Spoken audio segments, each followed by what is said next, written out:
A Sailor's Apology for BowLegs.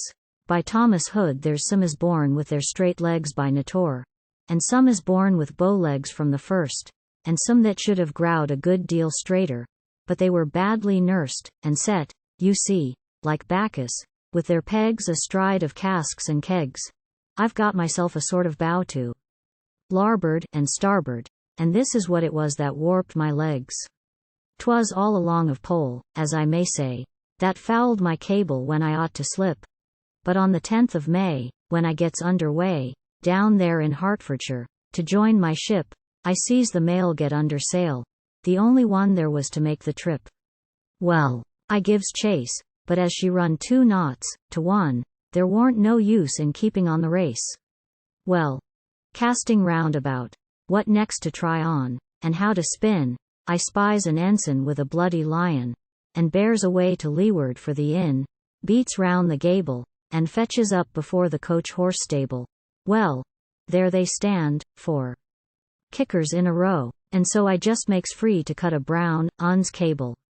But riding isn't in a seaman's natur, so I whips out a toughish end of yarn, and gets a kind of sort of a landwaiter to splice me, heel to heel, under the she-mare's keel, and off I goes, and leaves the inn a starn. My eyes, how she did pitch, and wouldn't keep her own to go in no line, though I kept bowsing at her bowline, but always making lee way to the ditch, and yawed her head about all sorts of ways. The devil sink the craft, and wasn't she tremendous slack in stays? We couldn't, no how, keep the inn abaft. Well, I suppose we hadn't run a knot, or much beyond. What will you have on it? But off she goes, up to her bends in a fresh water pond.